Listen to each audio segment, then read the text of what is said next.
Estamos aqui em mais um Conexão Vida, continuando a história desse casal. Hoje nós queremos conhecer um pouco mais da vida do Jackson. É isso aí.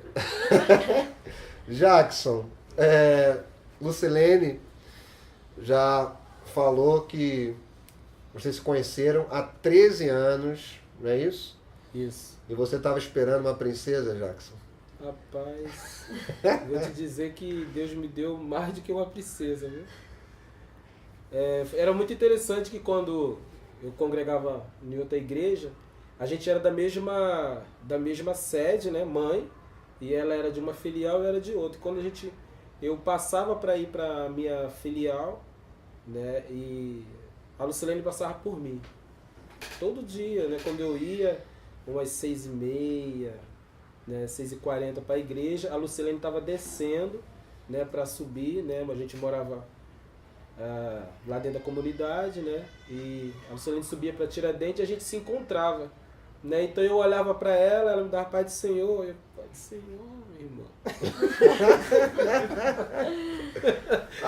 E era muito legal, né, e a gente foi conhecendo assim, né, fomos nos conhecendo, né, e até que em um dia nós teve um passeio, né, isso foi muito marcante para mim, porque teve um passeio da gravação do Diante do Trono, 10 anos de Diante do Trono, Quero Me Apaixonar. Quero me apaixonar. Quero me apaixonar no Campo de Marte, no Campo de Marte em São Paulo. E aí nós lá da nossa igreja alugamos uma van para irmos, né, para essa gravação. E aí tinha 2 vagas para ser preenchido para ir nessa viagem. E aí foi justamente a Lucilene e uma outra amiga dela.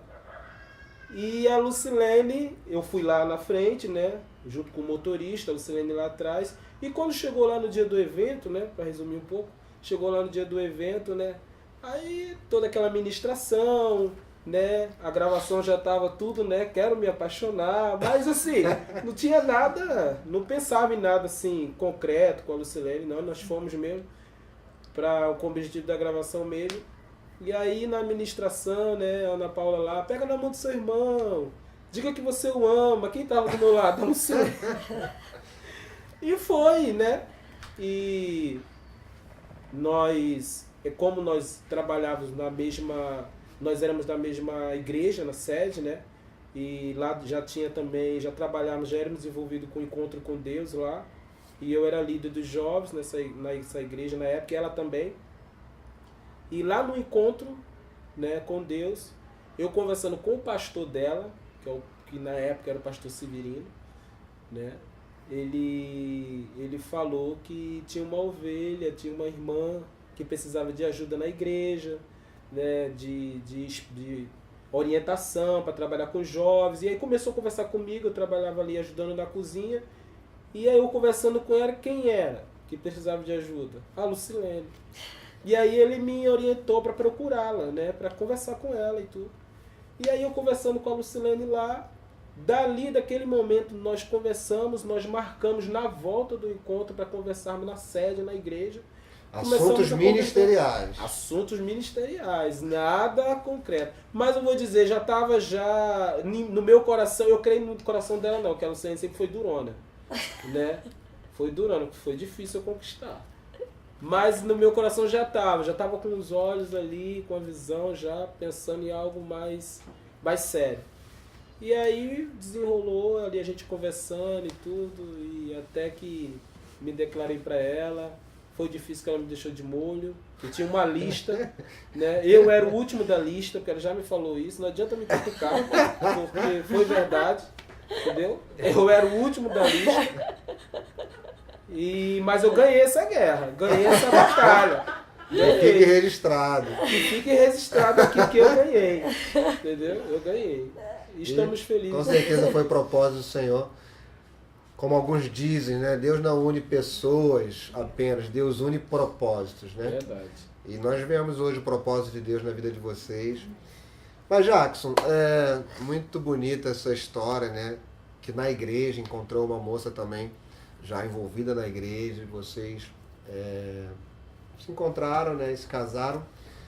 Mas para conhecer um pouquinho mais do Jackson, conte para nós onde você foi criado, onde você nasceu, onde você foi criado, como foi a sua família de origem.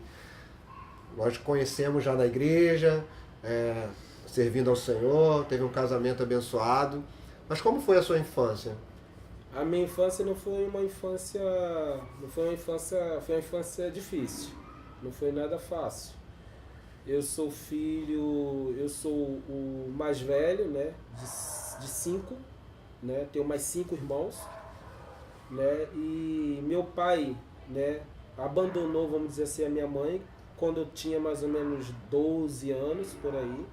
Então foi uma situação muito difícil porque eu com 12 anos eu já era da igreja, naquela época eu cantava no grupo Ágape, né, na Assembleia, só que minha mãe não era da igreja, meu pai não era da igreja, né, meu pai era desviado, meu pai nasceu no meio evangélico, mas ele se desviou adolescente, novo, e foi um momento muito difícil na minha vida, porque eu tive que ajudar minha mãe, tive que sair da escola na época, não tinha como estudar, e tinha que me virar, né? Então, o meu trabalho eu sempre falo isso, não tenho vergonha de falar, eu falo isso quando eu tenho oportunidade. Eu acordava às 4 horas da manhã e ia pro CADEG, né? Eu ia pro CADEG, ia com uma bolsa, catava os legumes, catava fruta, minha mãe fazia faxina, lavava roupa. Você tinha quantos irmãos? Você tem? Eu tenho 5 irmãos. 5 irmãos. 5 Você irmãos. é o mais velho? Eu sou o mais novo, velho. É o mais velho da família. Então sua família, ninguém era da igreja, Ninguém era da seus igreja. pais, mas com 12 anos, quando seu pai saiu de casa, você já estava na igreja. Quem te levou para a igreja? É engraçado, foi muito especial esse momento. Porque o que acontece? O meu irmão, ele ganhou o convite, né? O segundo depois de mim, ganhou o convite para ir para a igreja. E aí nesse belo dia eu peguei e fui esperar ele lá na igreja. Na Assembleia, fui esperar ele na igreja. E quando chegou lá eu entrei, né? E eu sempre fui mais comunicativo, não parecendo, mas eu sempre fui mais comunicativo do que meu irmão. E aí, quando o pastor pregou e falou lá a palavra de Deus, aquilo me comoveu, me tocou muito, eu fui lá na frente. O meu irmão, por eu ter me entregado para Jesus ali, a minha vida, ele, em vez de ter me abraçado na época, ter gostado, ele reclamou. Ele não gostou, não sei por quê, o motivo, né? Não lembro por quê. Ele teve essa reação. E ele saiu da igreja. Ele saiu, se envolveu, né? Foi uma história, se envolveu no tráfico, né? Já foi um dos gerentes daqui do Caju também na época. E eu fiquei firme, né? E eu fui o exemplo Então, assim, da família. Eu tenho conversado, né, com algumas pessoas que nasceram, né, numa comunidade aqui no Rio de Janeiro, e a gente vê a influência muito grande do tráfico, das drogas. E você sofreu também essa influência, você, da sua família, como é que foi isso? Você falou agora do seu irmão, até aquele mesmo que acabou sendo responsável da sua ida para a igreja, ainda novo, mas qual foi a influência do tráfico na sua vida, da sua família, das drogas? Fala um pouco sobre Foi isso. devastador. A influência do tráfico foi devastador. Não na minha vida, mas pela influência do tráfico ter tomado conta da vida dos meus irmãos, eu sofri muito, né? Porque nenhum irmão quer ver o seu irmão sofrendo ou ver sua mãe sofrendo.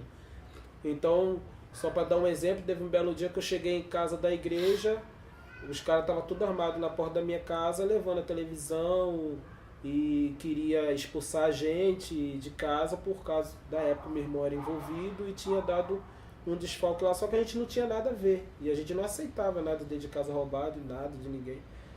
Mas, por meu irmão ter saído, quem pagou foi a gente. Então levou a televisão, depois meu irmão voltou, se envolveu de novo. Aí depois a minha irmã também se envolveu no vício, ficou... até hoje ela ainda é viciada. Tem outro irmão meu que é viciado, né? Então a gente vê que o tráfico ele fez uma destruição né, no meio da família. Hoje, graças a Deus, esse meu irmão é da igreja. Esse teu primeiro irmão lá esse meu segundo irmão. Né, o teu segundo irmão, que foi um dos responsáveis, né, para você ir para a igreja. Hoje ele também é convertido. Hoje ele é convertido, graças a Deus, né? Que foi bem envolvido no tráfico, né? Saiu do tráfico.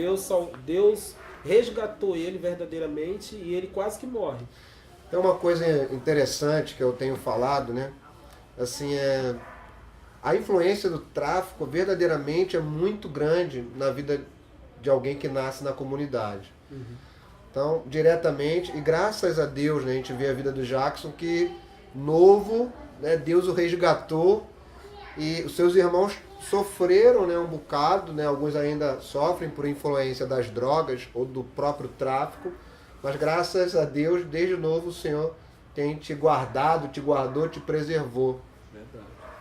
Mas eu vou fazer uma pergunta, quantas pessoas que você conhece, você falou da sua família bem próximo, mas pessoas também perto de você, que você viu durante esse período da sua vida morrerem por influência do tráfico? Ah, pastor, muitos. Acho que não tem, assim, eu não consigo nem contar. Porque já morreram muita gente, pessoas que estudaram comigo, na época eu estudei aqui no Brizolão, pessoas que passaram, até na igreja mesmo, né, que a gente na época ganhou pessoas, mas não conseguiram, não ficaram, né, por envolvimento com um vício e tudo, não conseguiram permanecer na igreja, não se entregaram verdadeiramente a Cristo. E hoje em dia, se eu botar aqui, não tem como contar. Mas uma coisa também que eu quero perguntar, porque eu tenho perguntado para algumas pessoas sobre isso. A influência do tráfico, quantas pessoas viu morrer.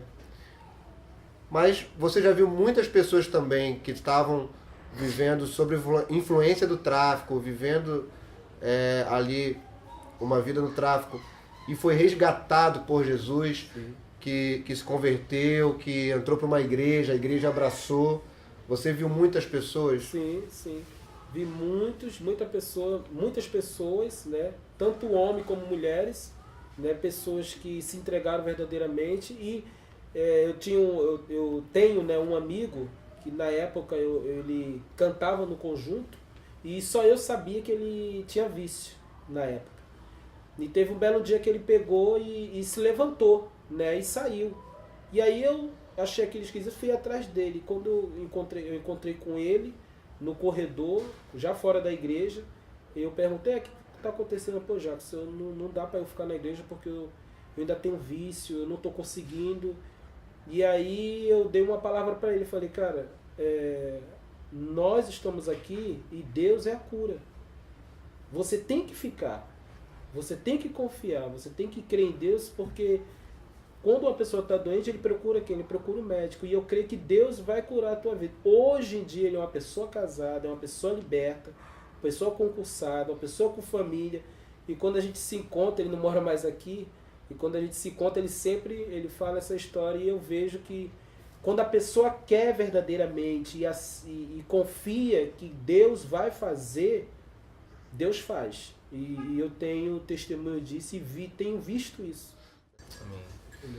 Jackson, deixa para nós um texto bíblico, um versículo que marque sua vida. Eu quero ler aqui um versículo, que esse versículo aqui foi um dos primeiros versículos que eu li quando eu ganhei a oportunidade. Né? Tá na linguagem de hoje, que está lá em 1 Reis 2,4. 1 Reis 2,4, que diz assim: se você obedecer ao Senhor Deus, Ele cumprirá a promessa que me fez. Ele me prometeu que os meus descendentes governariam Israel, enquanto obedecesse cuidadosamente e fielmente aos seus mandamentos, com todo o seu coração e com toda a sua alma. 1 Reis 2,4. E eu creio nesse versículo aqui, que o segredo da vida do homem é ele ser obediente ao Senhor. Amém. Não é segundo as suas forças, não é segundo a sua sabedoria, não é segundo sua renda de vida. O segredo está em ser obediente. Toda a palavra de Deus, de Gênesis e Apocalipse, nós vamos ver nitidamente Deus falando que seja obediente. E quando a gente vai se aprofundar na palavra de Deus, nós podemos ver que todas as vezes que o povo de Israel passava por uma perseguição, ou passava por algo de tormenta, a gente vai ver que era devido aos seus próprios erros e seus próprios pecados. Não que Deus seria ruim, não que Deus permitiu, mas segundo os pecados deles. Então, o segredo está em ser obediente ao Senhor. Amém. Você quer ter uma vida feliz, você quer ter uma família feliz, seja obediente, cumpra, porque a bênção vai seguir os teus filhos e a tua descendência. Amém. Eu creio nisso. Glória a Deus. Muito obrigado, Jackson, mais uma vez, Lucilene. E com certeza, não só eu, mas muitos foram abençoados pela vida de vocês, pela sua vida hoje, Jackson, por esse testemunho. Que Deus te abençoe e o próximo pode ser você.